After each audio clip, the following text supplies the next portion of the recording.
Good morning, ladies and gentlemen. This is Lounging with Lisa, the video series that has me lounging. Well, coming at you with thoughts of the day. I've lived to see another morning. Aren't you excited? I know, you're thrilled. Oh gosh, ever since I made those lurking videos yesterday, I've been totally reminiscing on my time in Houston, Texas.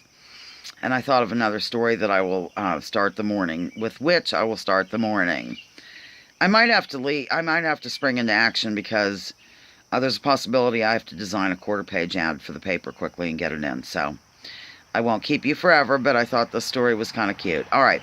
Back in the day, you remember my saying about the fajita restaurant. Well, that used to be part of a small corporation. It was two of the, restaurants in Houston, and then they opened one in Phoenix, Arizona.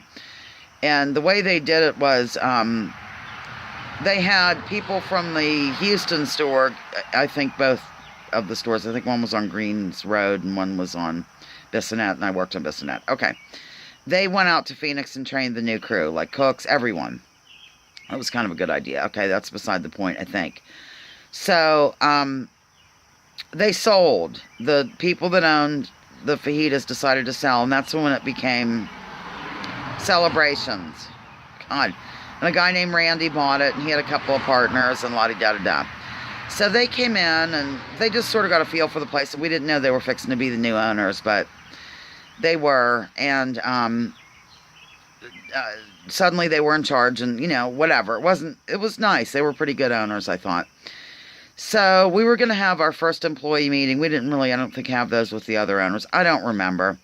But they were going to have this first meeting, and all this stuff, and I decided to have a slumber party the night before because I live really close to the restaurant, and it'd be fun to have everybody over, and we were party animals and all that jazz. So I decided to make it in the theme of Oscar Madison, an Oscar Madison slumber party. So, for example, my friend Joe Buckley came with like a New York Mets hat or something. I don't remember what Oscar liked. And he had then another friend of mine, a lesbian, came. Her name was BJ.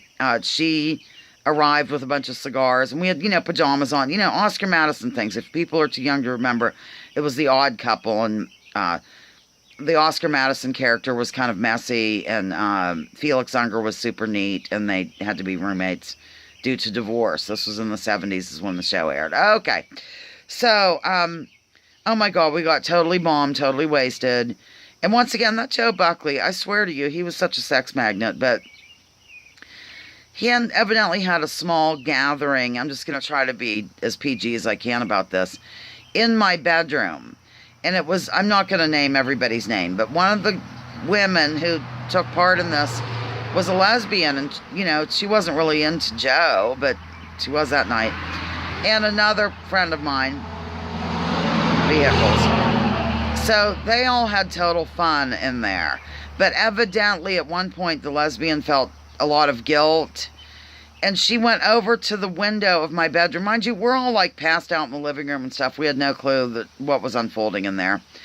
And I wish I could drop the phone and kind of show you the dramatic thing. My other friend, who happened to be in the bedroom as well, was explaining to me what went on. But she she grabbed onto the mini blinds like this, but with both hands, and she's very dramatic, like Captain Kirk or something out of Star Trek, like, "Oh, I cannot believe I slept with a man." And, the mini blinds are getting all screwed up and this, that, and the other thing. And finally we calmed her down. And so we all, go to this damn meeting. And we stayed in our pajamas. I did anyway. I think a lot of the people didn't change their clothes. We just schlepped up the road to the damn meeting, and we're sitting there totally hungover.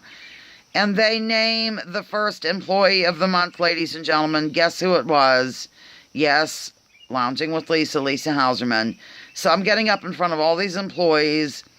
A lot of them are, pretty, they were Mexican and very, religious, and probably thought I was completely a heathen. So, and Catholics are strong on Catholicism there. So I'm up there collecting my reward in front of this room with a lot of employees in my pajamas, probably still drunk from the night before. It was insane.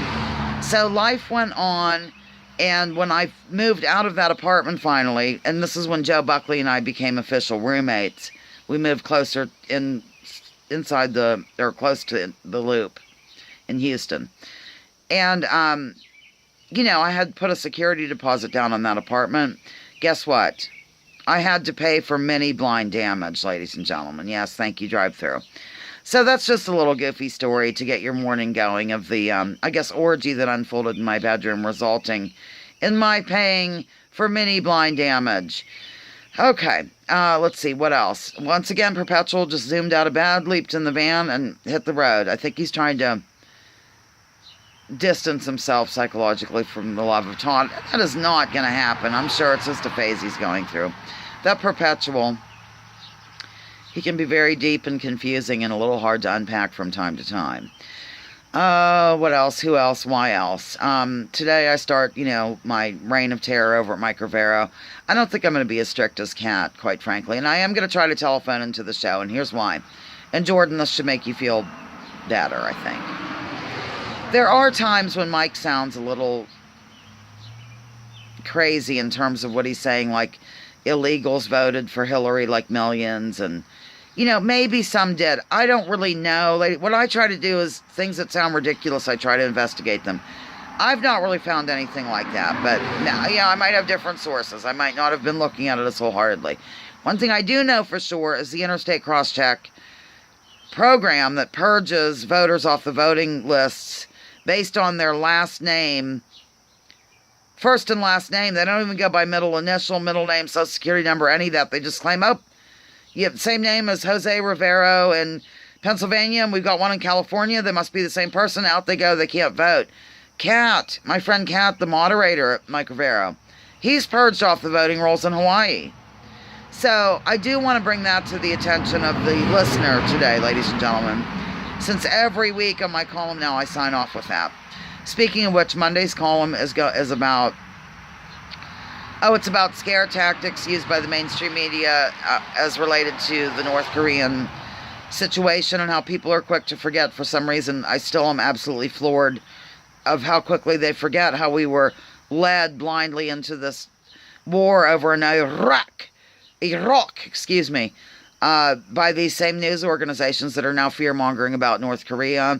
What else do I say in the column? This is just a sneak peek, ladies and gentlemen. I don't want to spoil it all. Another thing I bring to light is how the military is indeed a social experiment. So get over that stupid talking point that all these rugged individualist people cling to at once and say everywhere. Military is not a social. Yes, it is. Sleep deprivation, following orders without questioning, giving up rights, all that stuff, being vaccinated wildly when please, it is a social experiment, always has been. And then I threw in the scary word socialism, because our military is the most socialistic program, I guess you'd say, that we have in this country. Free healthcare, housing, school, college, family type care, all that. Yep. And one other thing I hit upon is, I let the viewers know, because I don't think a lot of people do, that anytime the Washington Post is quoted, it should have a disclaimer that it is connected directly to the CIA. It's got to be done. So I just kind of connected the dots for the readers. Jeff Bezos owns Amazon. Jeff Bezos bought Washington Post. CIA gave him a $600 million contract for cloud storage in the Amazon portion of that monopoly. Hello? Do we really think we're going to get the straight scoop from the CIA-backed Washington Post?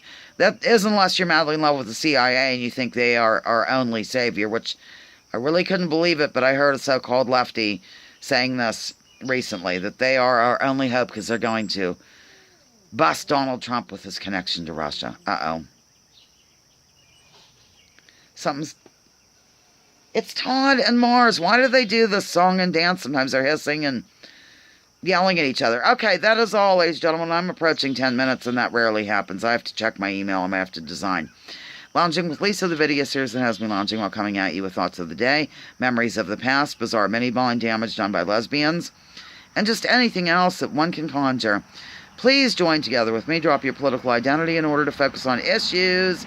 Let's talk about issues and make this world a better place one day at a time. Yeah, baby.